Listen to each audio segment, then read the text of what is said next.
So, I should speak English, at least in this first lecture. And later we will see,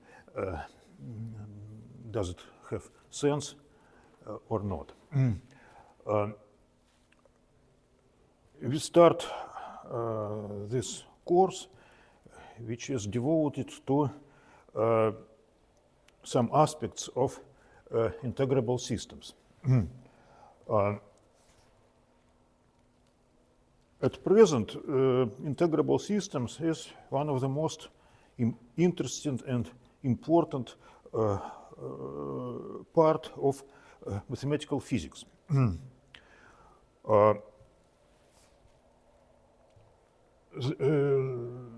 are many integrable systems and several different classes of integrable systems, which appeared in this science about 50 years ago. Integrable systems exist in two versions, classical and quantum. The approach to these different classes of systems is very different for classical and quantum systems. We will discuss mostly classical systems. And the main topic, at least of first several lectures, will be integrable many-body systems in one dimension. One space dimension on the line and one time dimension.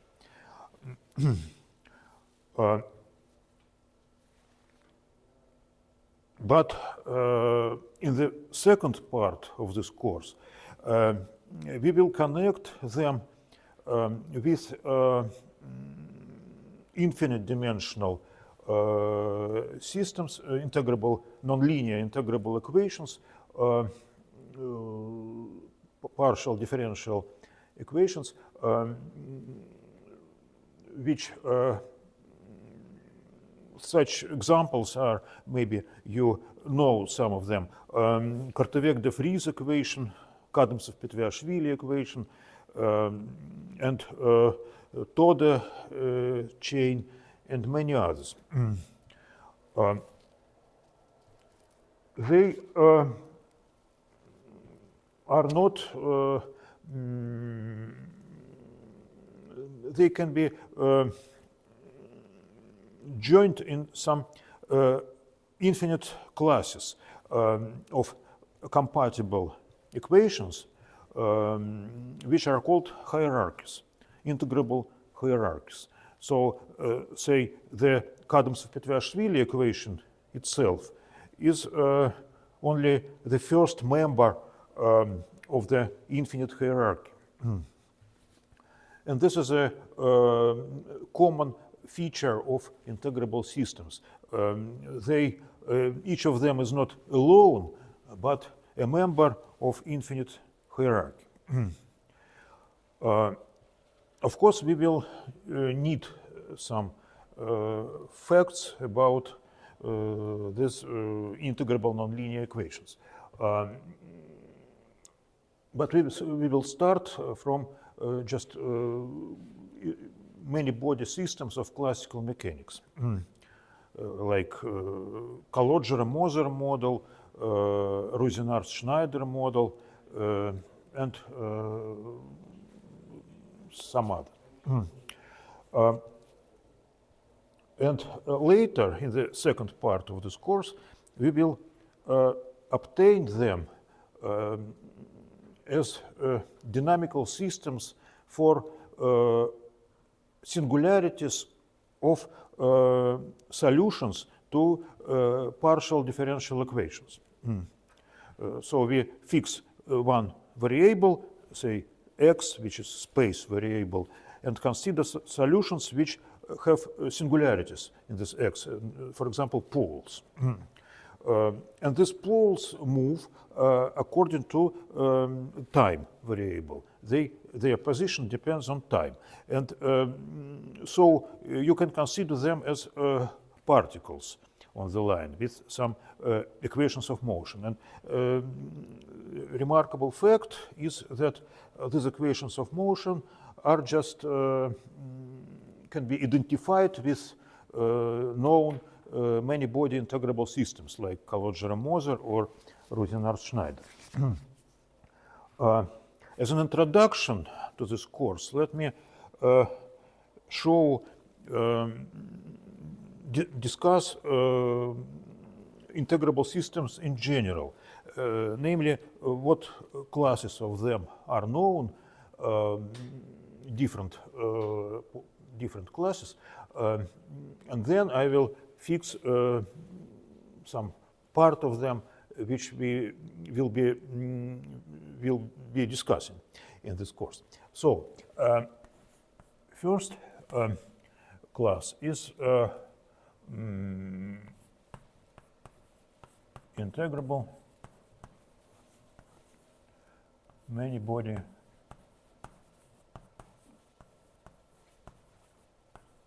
systems.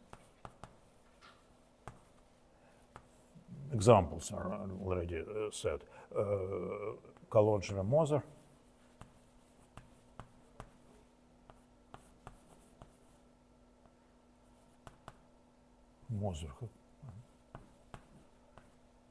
Rosenard-Schneider, and some others. Also, the Toda chain also belongs to this class. These systems exist both in classical and quantum versions. And moreover, this original first example of the system was suggested by Francisco Calogero in 1971. And he suggested it first in the quantum version. And then Moser considered classical limit and discovered deep algebraic structures in this model which make it integrable. By the way, Francisco Calogero is a very remarkable person. He is still active. It's 90 years old. Recently was his birthday. And he still writes papers. You can find some of his papers in print archive. But his motivation was some problem of nuclear physics. And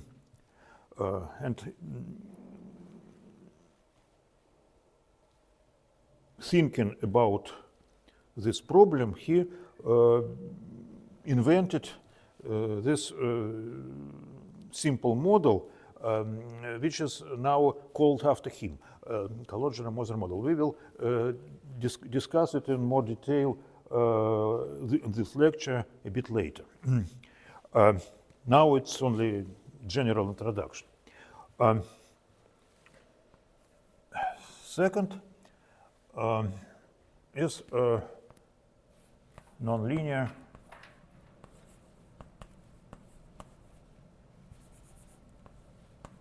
partial differential equations.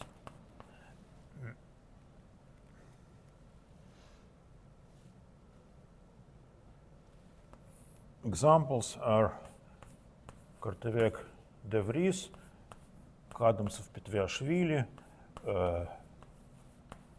Toda lattice,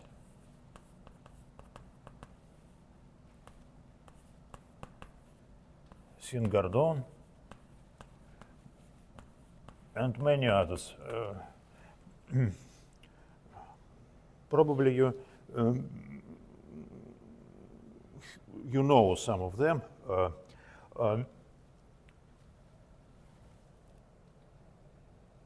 I should say that this class contains not only differential equations, but also difference equations or discrete.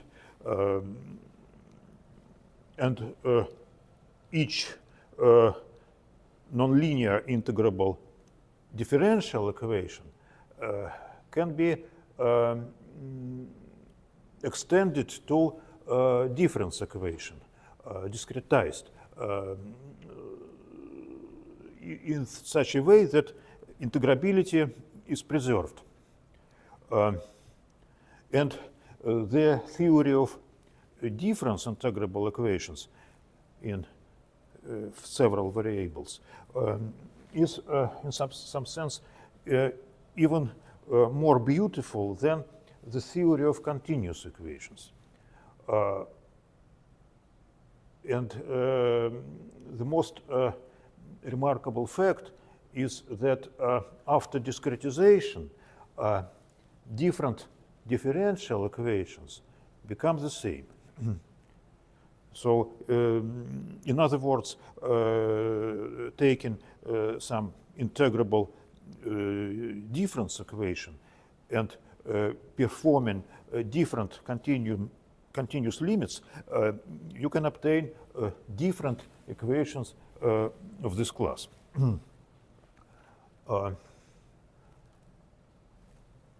Next,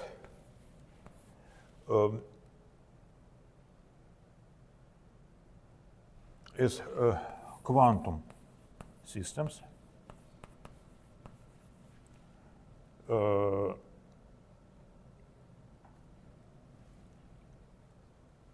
There exist many of them, and one particular and very important class is spin chains.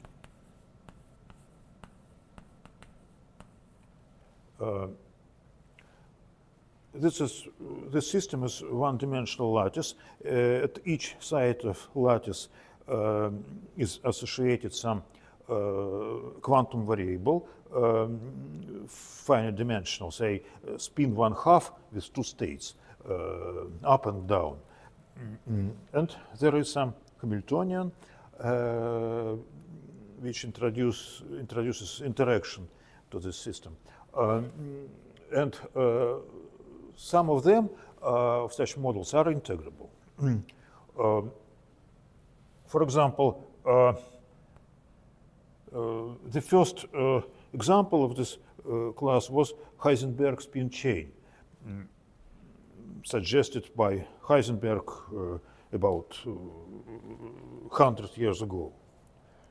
And this system was solved by Bethe, Hans Bethe, in 1931. Now this system is called XXX spin chain. There are also XXZ spin chain and XYZ. This means that there are three components of each spin variable, X, Y, Z. And this means that the system is isotropic. So the coupling constant in each direction is the same. This means that coupling constants in X and Y directions are the same, and the one in Z direction is different. And XYZ is most general case. This is completely anisotropic spin chain, and each of them is integrable. And the first example, XXX model, the simplest one, was solved by Hans Bethe by the method which is now called Bethe-Ansatz. in original version, it was coordinate beta ansatz. So he just suggested explicit form of wave function, of eigenfunction of Hamiltonian. It was some special ansatz. Later, it turned out that this ansatz is in some sense universal. So each known quantum integrable systems can be solved by one or another version of beta ansatz. And since then,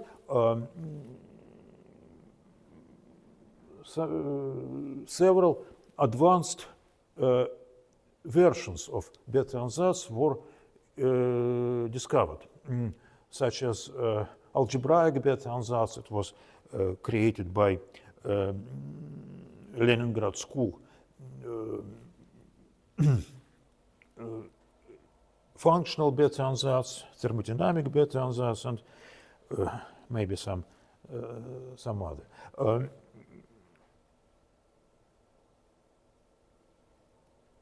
So these are models on the lattice, and also there exist integrable models of field theory, of quantum field theory in continuous space-time. For example, this sinus-Gordon equation can be quantized, and this model is called quantum sinus-Gordon system. It's a field theory in two space-time dimensions, and it is has a relativistic invariance. So it's really a model of some quantum field theory. And there are other, and they also can be solved by beta ansatz in one or another version.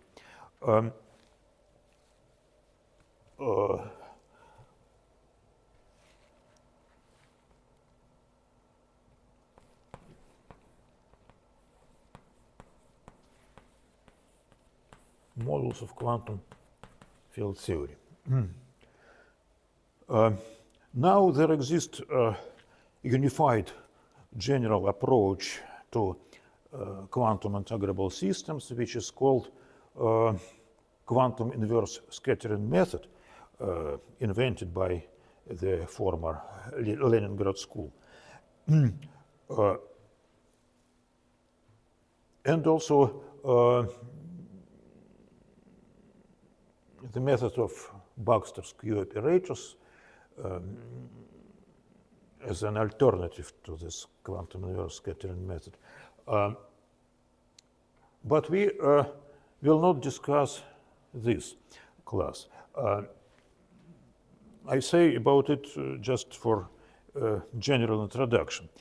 And another reason why I say about all this, although we will not discuss most of this, is that these integrable systems, both classical and quantum, have non-trivial connections between each other, between different classes, unexpected deep connections which are relied on some hidden symmetries of these models. I will speak about this in more detail a bit later. The fourth class is not classical mechanical, not quantum mechanical, but just belongs to statistical physics, statistical mechanics. I mean, models on the lattice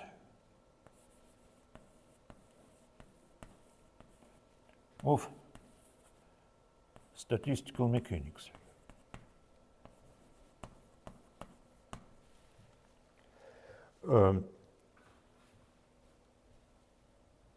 They exist, solvable models exist only in two dimensions, on two-dimensional lattice. Already in 3 dimensions, there are no non-trivial examples of integrable systems, unfortunately. Examples of these models are the most old and popular example is Ising model.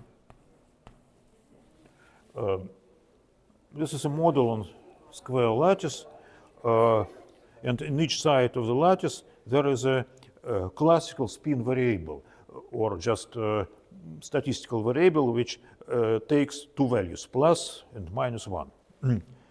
And the energy of configuration of such variables on the lattice is given by sum over all neighbors of their products. So this is energy of a state. State is some configuration of these spin variables. Each state has energy, and you can find partition function by sum of exponents of these energies, as usual in statistical physics. And the problem is to find this partition function explicitly as a function of temperature and coupling constants in each direction. And this problem can be posed also in 1 dimension, but in 1 dimension it is very simple, if not trivial. Not trivial, of course, because partition function is easy to find, to obtain closed expression for partition function. It's an easy exercise, but a more complicated exercise is to find correlation functions as functions of distance between variables.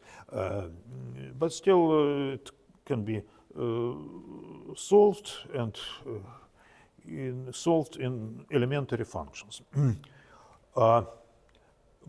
Much more non-trivial example is 2-dimensional Ising model, which was solved by Anzager,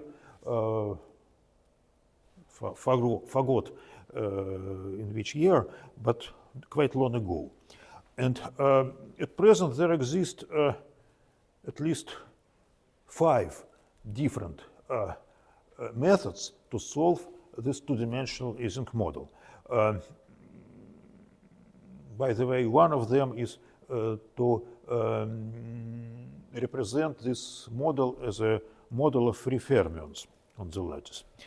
And in this case, it's possible to obtain a closed expression for partition function on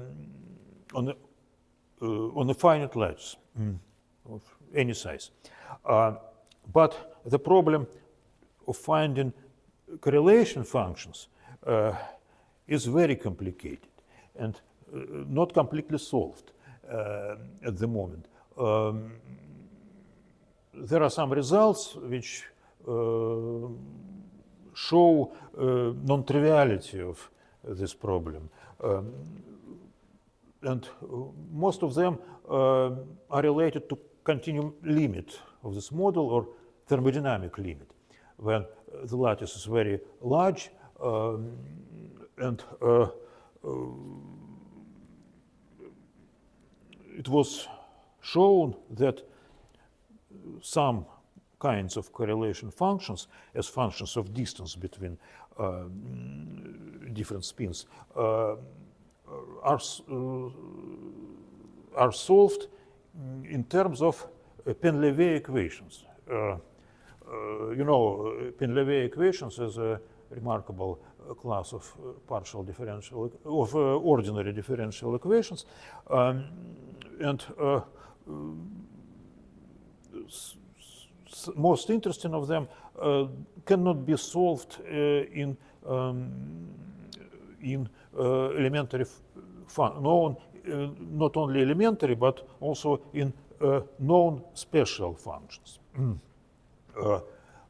And this solutions are called Penlevier transcendental functions. They belong to a class of functions which is more general than the class of special functions, like hypergeometric function and their analogues.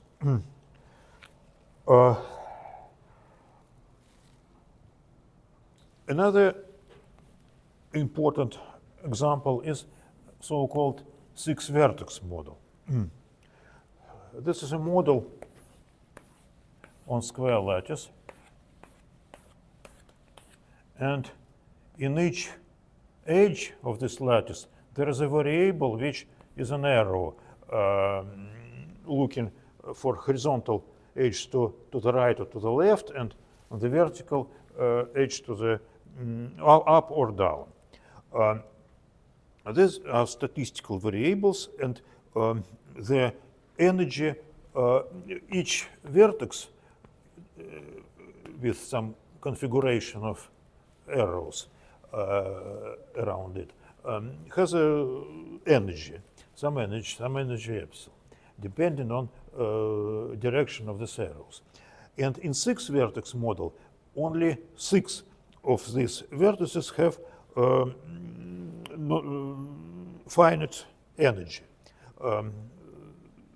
They are vertices in which the number of arrows which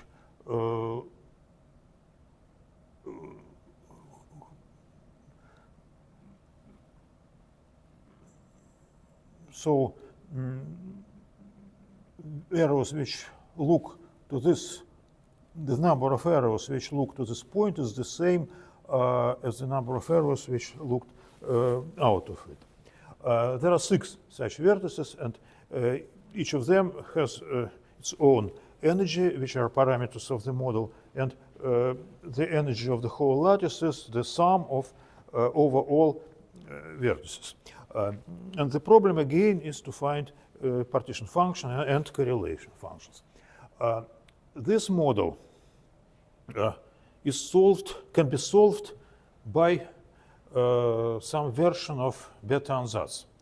In fact, there is a very close connection between spin chains quantum models and these two-dimensional statistical mechanical models.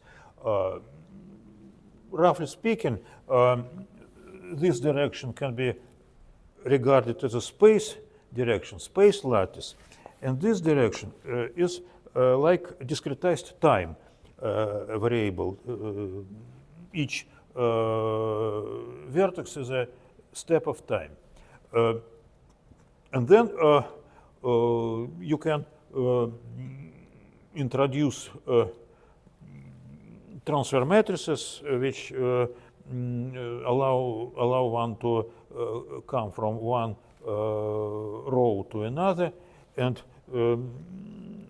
so this problem can be reformulated in terms of operators, finite dimensional operators or matrices which act in the Hilbert space associated to this row. So this space is C2, local space at each vertex in some tensor product of n from 1 to n of such spaces. So, and this is just the Hilbert space of spin chain of this class with spin 1/2. So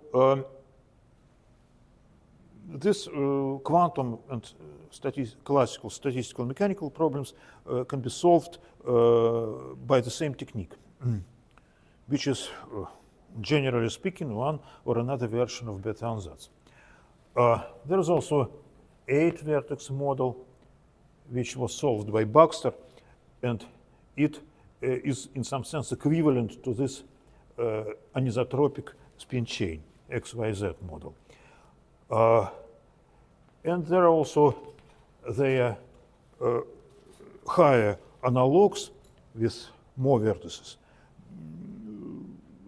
which they correspond to integrable versions of higher spin, integrable cases of higher spin models of this class.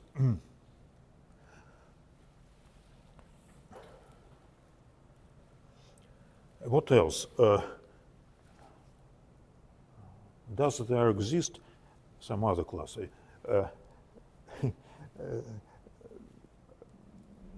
I think this is enough. The main existing classes of integrable models.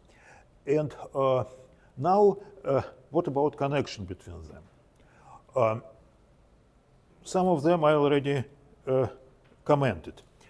First, this is connection between these classes, which I already explained briefly. And this connection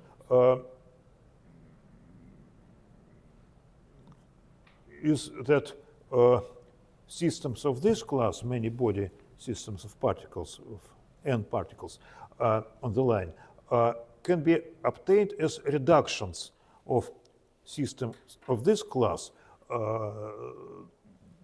to finite dimensional reductions, which correspond to dynamics of singularities, of poles of solutions to this partial nonlinear differential equations. And if the number of poles is finite and their position depends on time, you can show that the equations of motion coincide with one or another model of this class. This connection will be our main topic in the second half of this course.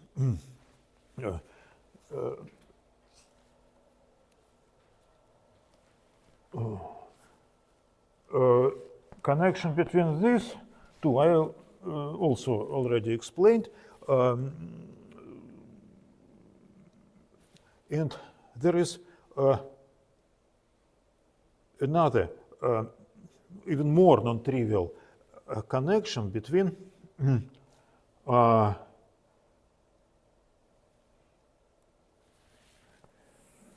this way, between quantum integrable models and classical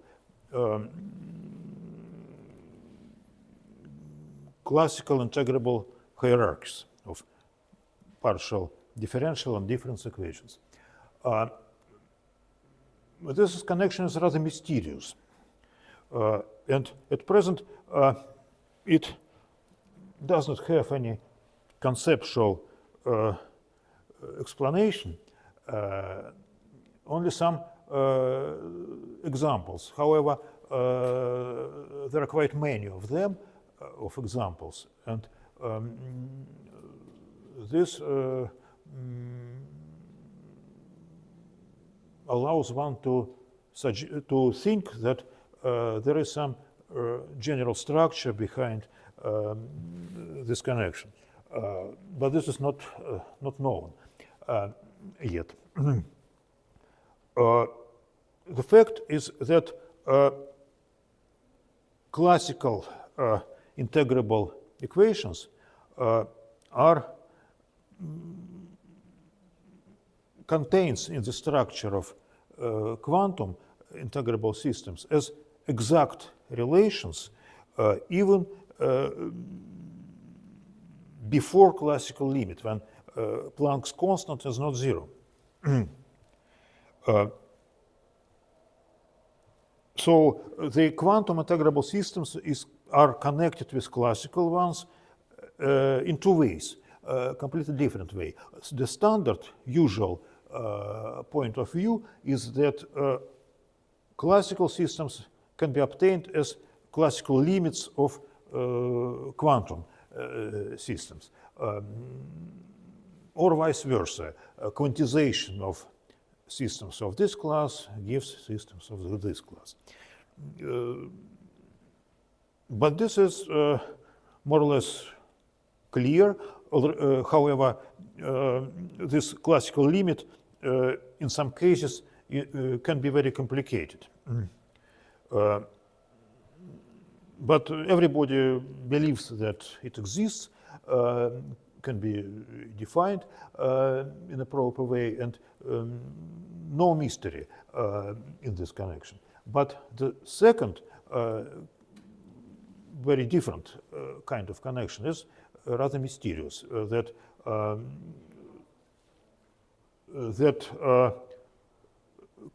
classical integrable equations appear as exact relations in completely quantum case.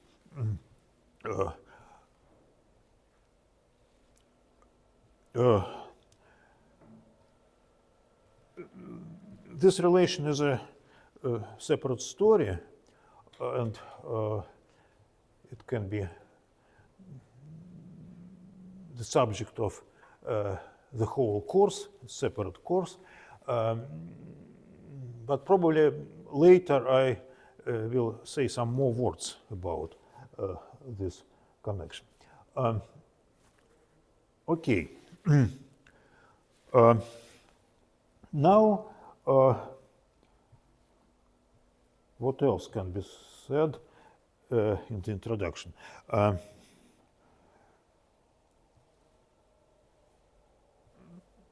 I think we can pass to more concrete things, namely to Calogero-Moser model, classical.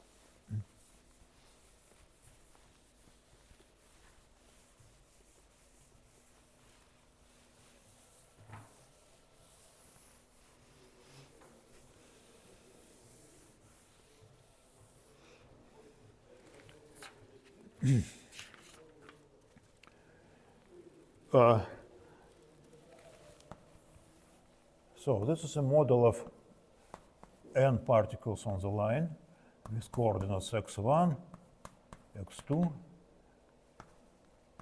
xn. By the way, if we are interested in algebraic properties and algebraic structures, nothing prevents us from analytic continuation to the whole complex plane. So each xi, which originally was a real variable, can be regarded as complex number.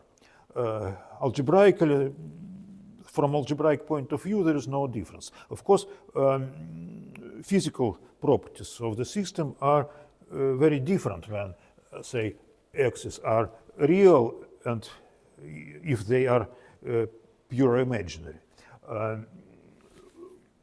But algebraically, there's no difference. And it will be, in some cases, it will be convenient to consider them as complex numbers. Some boundary conditions to set up the problem, we should fix boundary conditions on infinity. And the simplest possibility is not to require any boundary conditions. Another possibility is to require periodic boundary conditions. In this case, this model can be regarded as a model of particles on a circle. And we will consider both cases. We will start with this, and later, maybe next time, we'll come to this periodic case. The Hamiltonian, classical Hamiltonian, is the following. So I should say that the phase space of this model is 2n dimensional with canonical variables xi and momenta pi, with Poisson brackets, standard Poisson brackets, pi with xj is delta ij. And then the Hamiltonian is the following.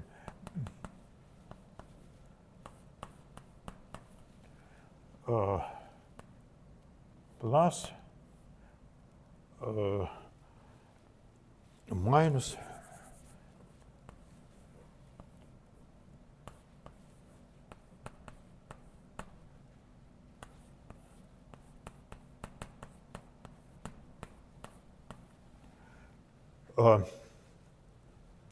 so you see that the particles have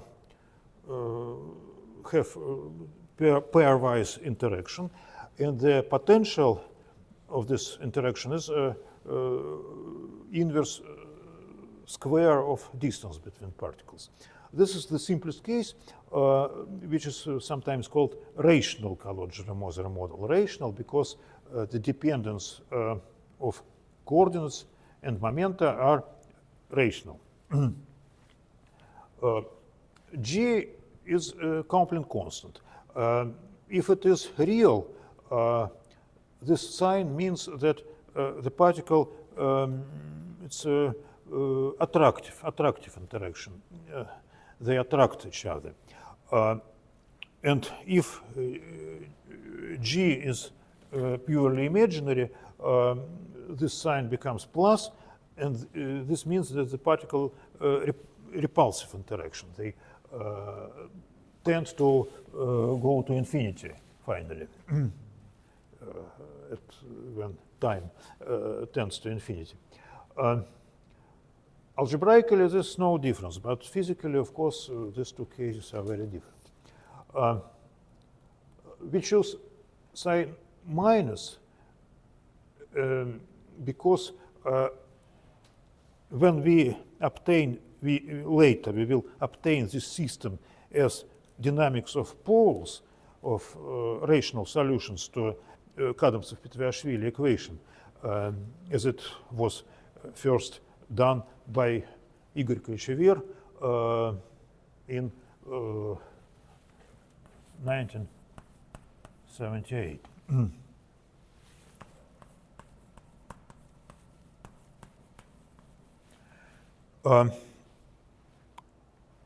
Usually people write here 1/2 because in this case velocity can be identified with momentum. But we will not do this. In our case, velocity, which is by definition derivative of Hamiltonian by momentum, is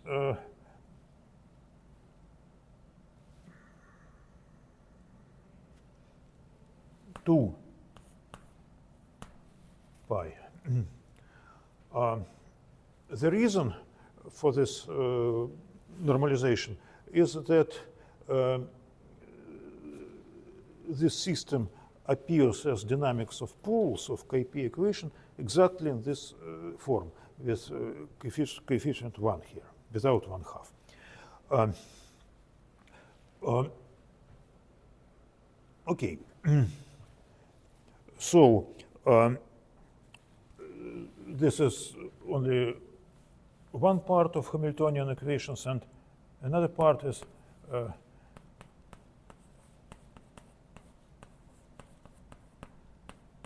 and this is minus 4g squared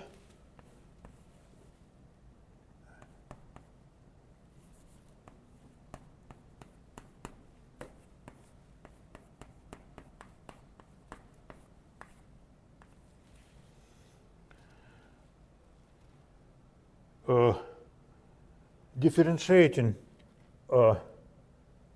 this in time once more, we get Newtonian equations of motion.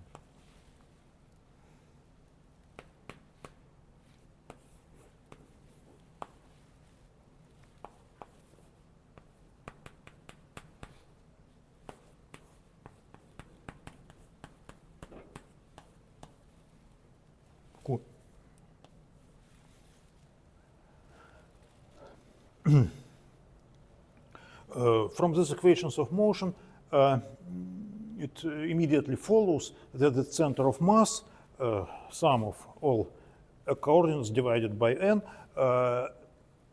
moves linearly in time.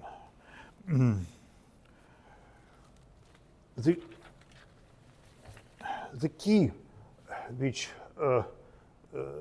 key property that makes this system solvable is existence of so-called commutation representation of equations of motion, which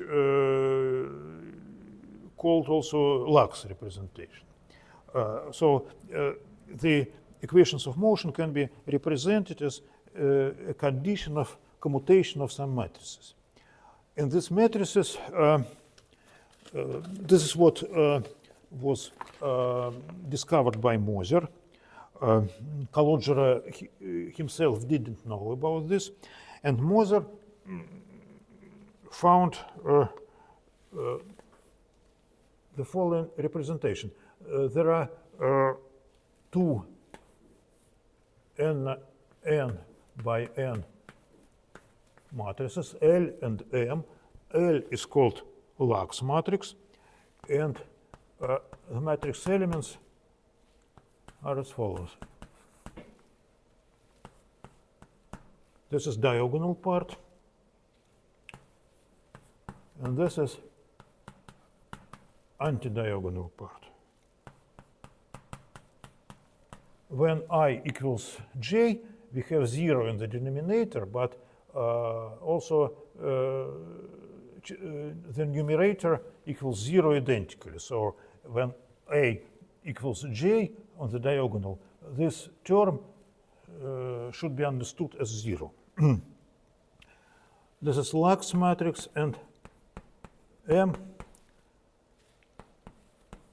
has the following form.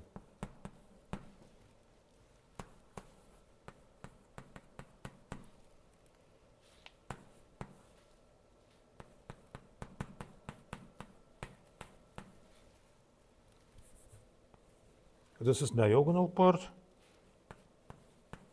and the anti-diagonal part is like this.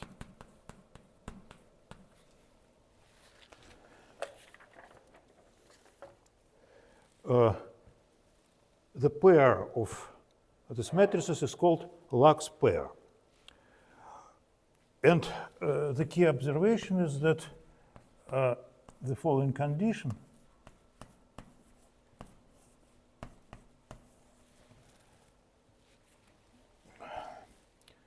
which is called Lax equation is equivalent to equations of motion. On the first glance, this is a system of n squared equations, because these matrices are of size n by n. N squared equations. So on the first glance, the system looks like overdetermined, and no solution can be possible.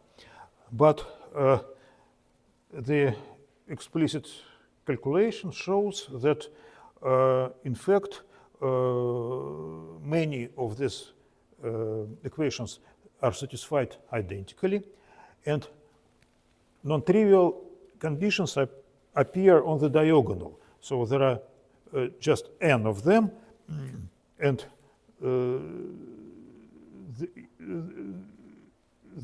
to make them 0, you obtain equations of motion.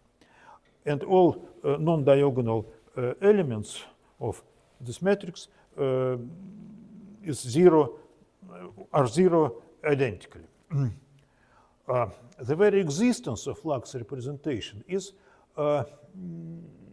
relies on not only in this model, but more or less in every integrable systems, representation of this kind exists.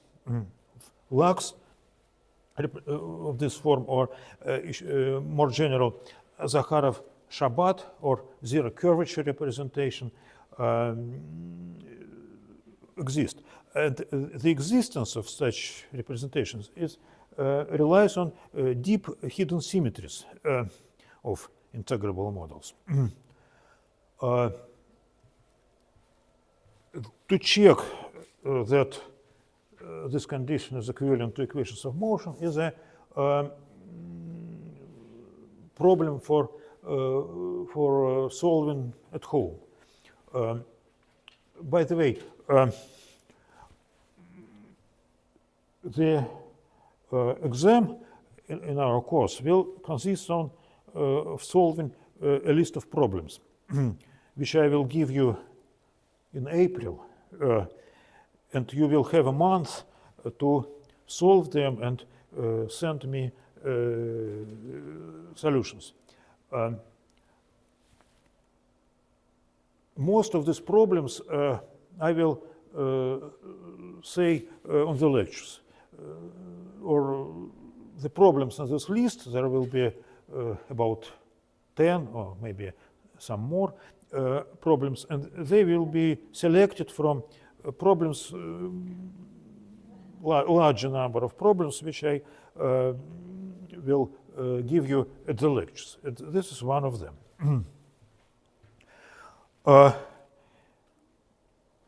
I could give some details of how to make this calculation easier, but will not do this because just it would be useful if you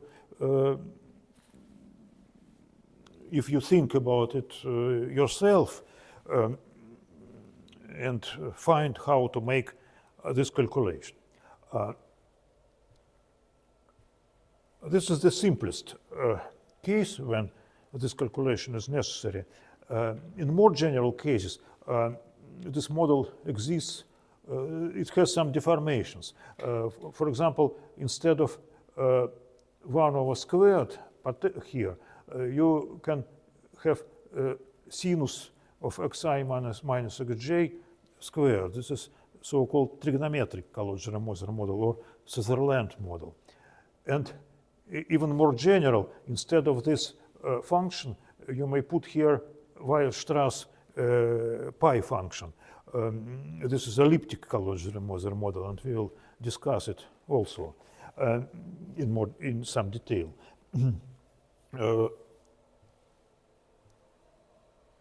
This model has, or more generally, integrable models, at least of this class of integrable many-body models of different classes, have a very interesting and non-trivial property, which is called duality. In fact, models of this class, you will see now only one, but there are more. I already said trigonometric, elliptic, and there is also deformation of another type, which leads to Rusinard-Schneider models. In this case, the equations of motion are not differential, but difference. And all these models, different types of these many-body models, are related, can be related to each other by transformation, which is called duality. Roughly speaking, it is in dual system what was called action variables, or some specially normalized conserved quantities, action variables.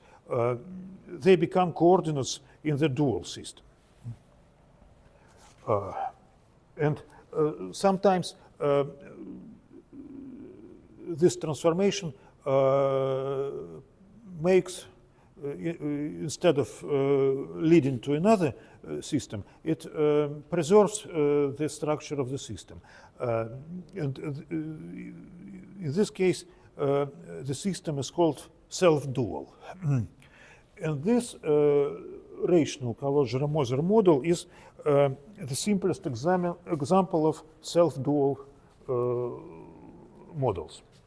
We will discuss this duality transformation in more detail maybe next time. And another interesting thing, which I should say now, is that the model of this type can be generalized in the following way. First, one can, instead of rational functions of coordinates, consider trigonometric and elliptic functions. And also there is the type of dependence of momenta. Here it is polynomial. In deformation to Rosenard-Schneider model, this polynomial dependence becomes exponential or trigonometric. And one can ask whether this dependence can be made elliptic. And this is a very interesting question.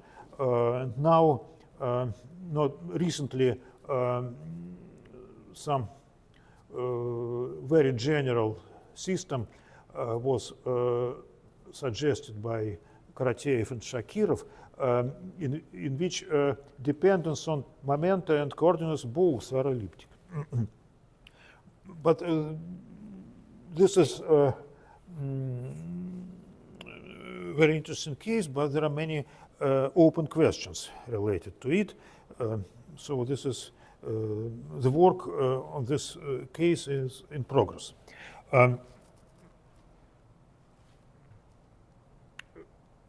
Of course, all these systems have quantum versions.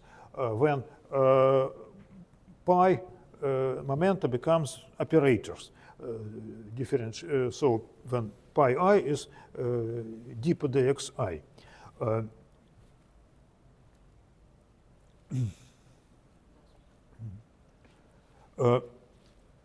But we will discuss only on the classical case, quantum case. It's also very interesting, and there are many non-trivial results related to it, but this is a separate story. Okay. The existence of Lax representation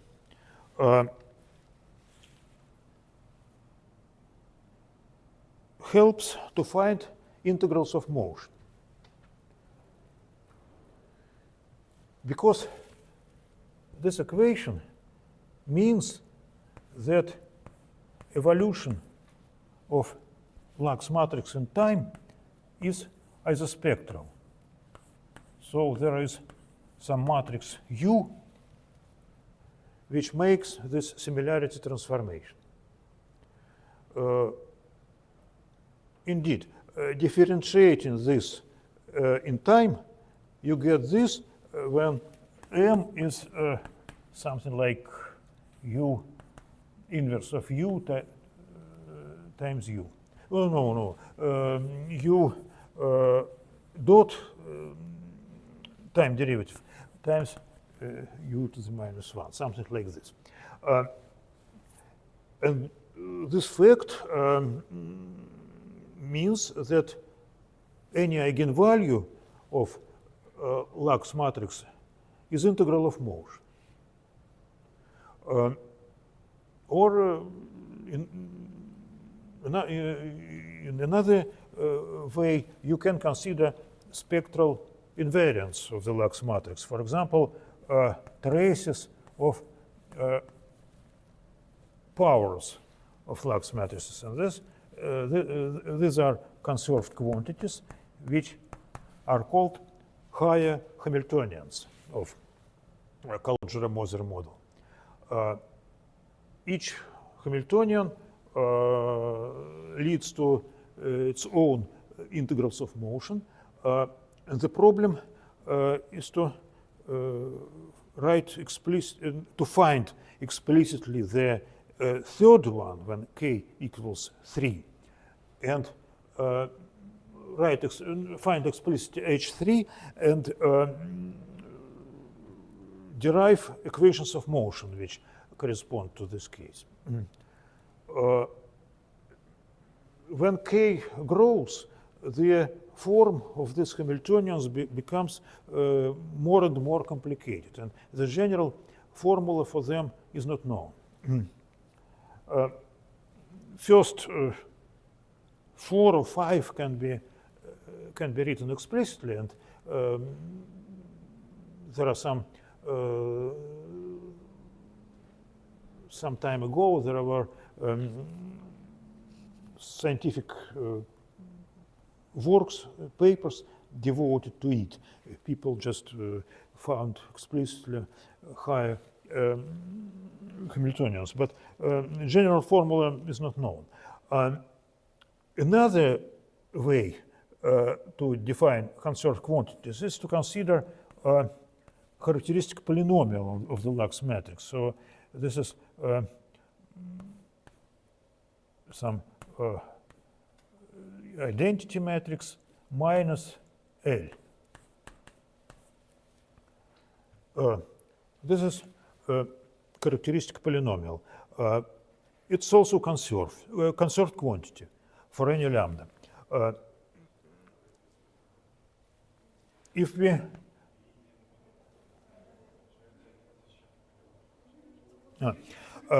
before this, I should make a remark that the Lux representation is not unique.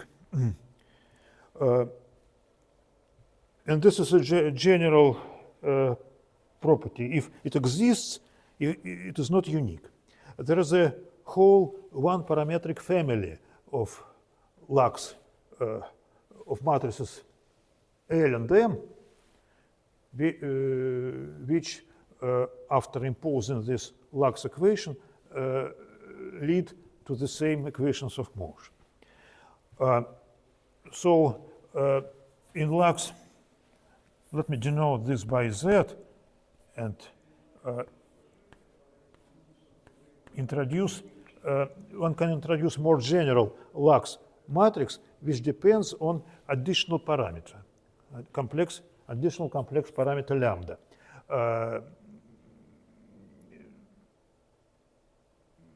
We will find, now I don't want to show you the explicit form of this more general Lux matrix, but later we will come to it in some natural way. Especially natural, this generalization becomes for an elliptic case. And in rational case it can be, one doesn't need it in a rational case, but if one wants, it can be obtained by limit from elliptic functions to rational functions. And now this determinant is a function of two variables, z and lambda. And if we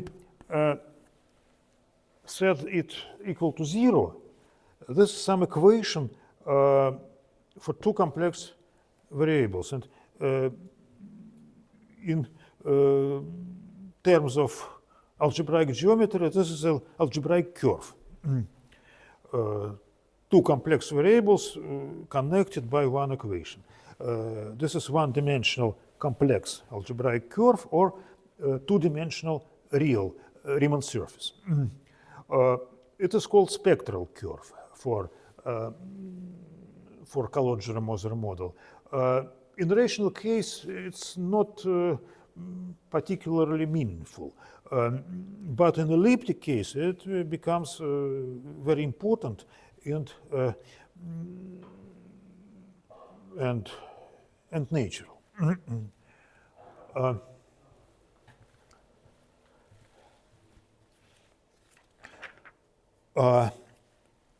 To prove that the system, we have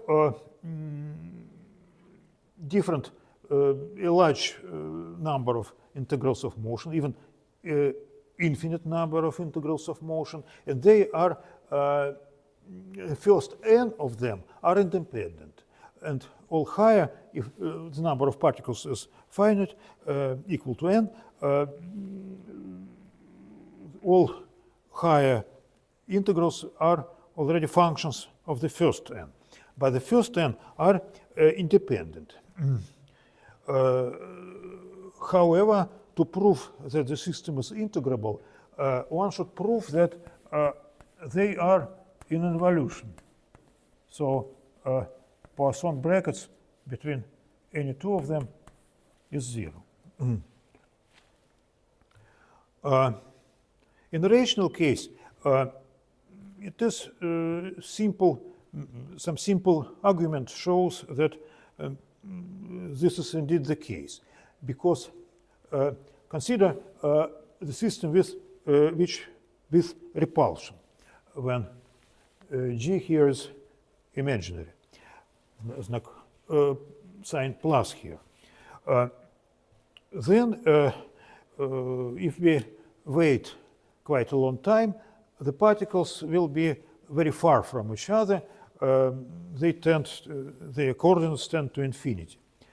And in this case, one can neglect this potential because x's are very high, very large, and so each integral becomes hk becomes sum of kth power of momenta. And then it is obvious that the Poisson brackets are 0. If we have repulsion, attraction, this argument doesn't work, but because the dependence of the coupling constant is algebraic, it doesn't matter whether it is real or complex or imaginary. Algebraically, there's no difference, and the Poisson brackets between the integrals as functions of j, they were equal to 0 for imaginary j, but because the dependence is algebraic or even polynomial, can be easily analytically continued to real values, and the 0 remains 0. In periodic case, this argument doesn't work because there is no infinity, and one should invent some other methods. And the direct method, direct proof of involutivity of these integrals, even in general elliptic case, was done by Perelomov, forgotten which year, but there is a book by Perelomov called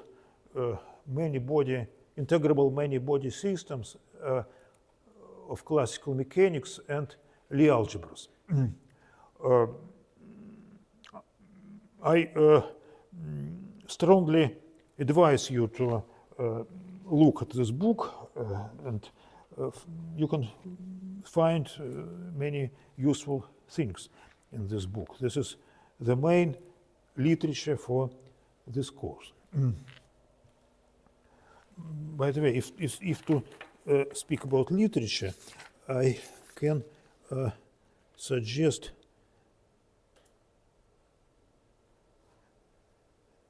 there is also a review by Olshanevsky and Perelomov in Physics Reports, 1981.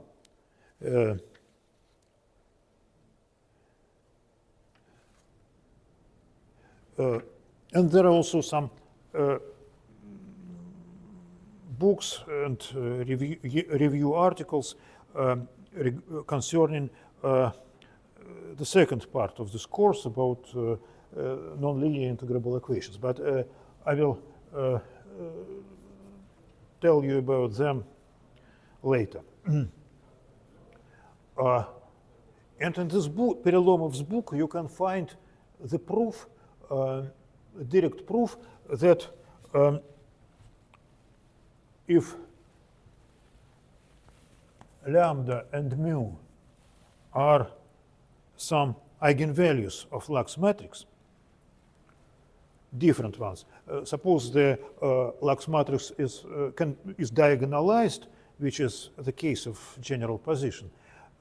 Then take any two eigenvalues, lambda and mu, which are integrals of motion by virtue of Lax equation, and find the Poisson brackets.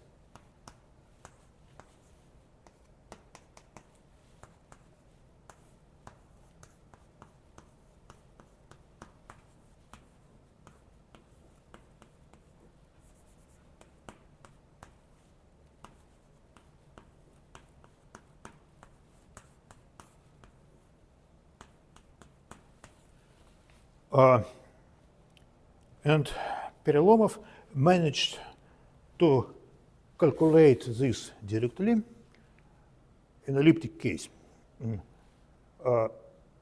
This calculation can be repeated in this simpler rational case, and I advise you to try to make this calculation. Looking at the book first, because to find it yourself without any help may be a too difficult problem. And try to repeat it for rational case. This is easier, but not very easier, because the only thing basically in which these cases differ in this calculation is that in elliptic case you should use some identities for Weierstrass elliptic function, which you probably don't know. But in the rational case, these identities become just simple identities for rational functions which can be verified by hands, quite easy. And this is all the difference. And the logic of this calculation and all steps are more or less the same.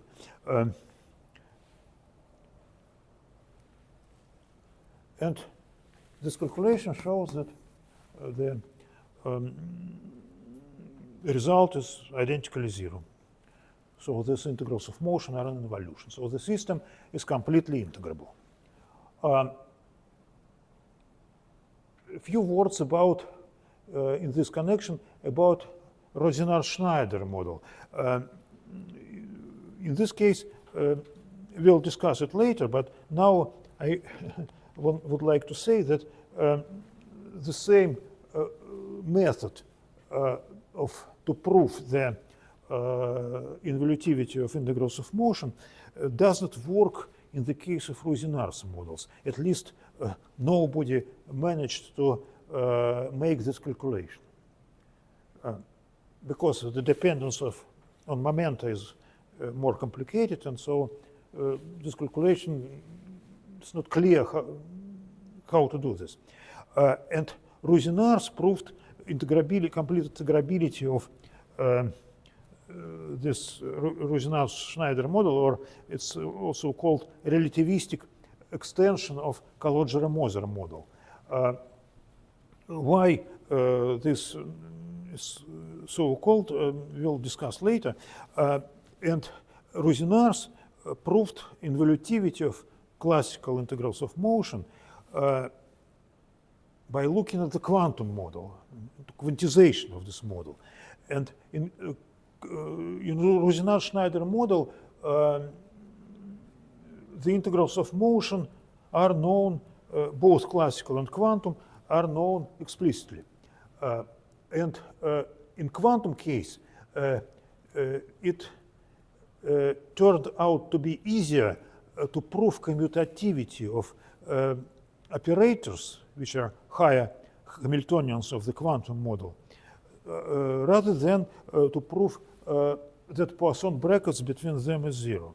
So the conclusion that Poisson brackets is zero was obtained as a limit of quantum statement when he proved that quantum operators commute, and so in the classical limit the Poisson bracket between the limits is zero.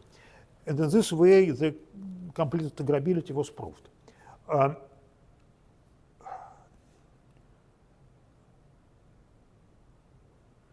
Okay. So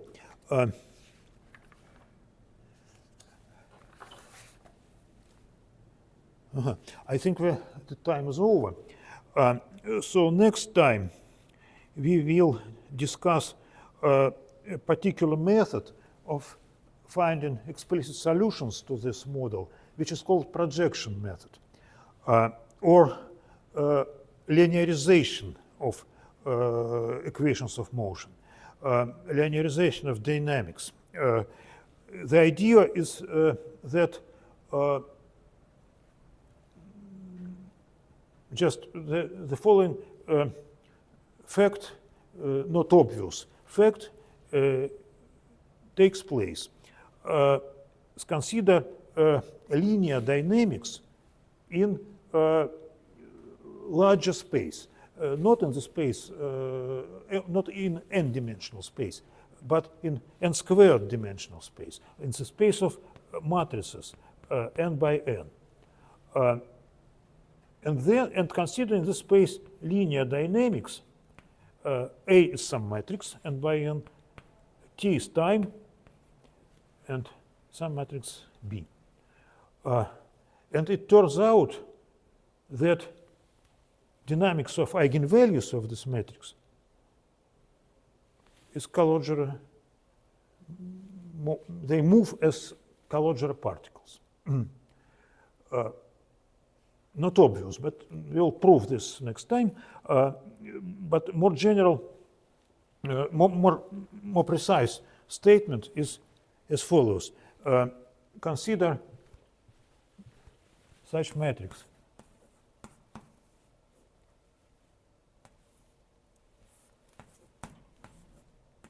Where x naught and L naught are x is diagonal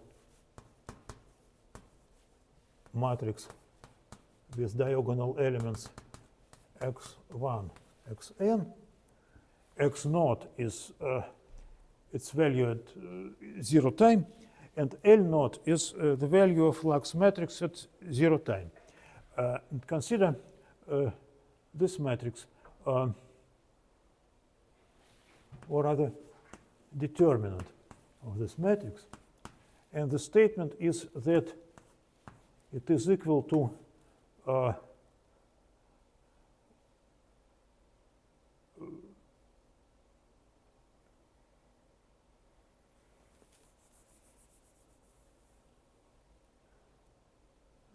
not quite.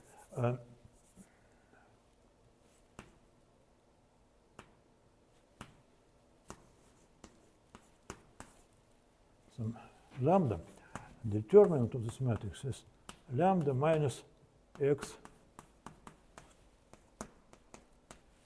I of t, where xi of t are coordinates of these Calogero-Moser particles at the time t. And a similar statement is true for higher flows, for flows under higher Hamiltonians. Then instead of this term, you should take the following matrix.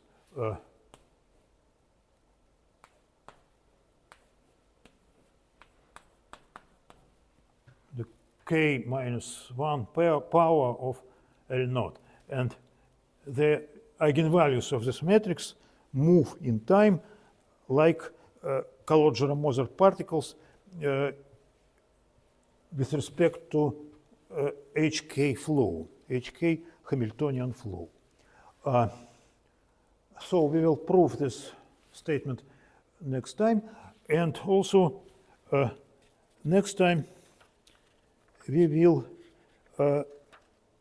define the dual system and prove that this system is self-dual. And after that, we will come to trigonometric version of this model. So that's all for today.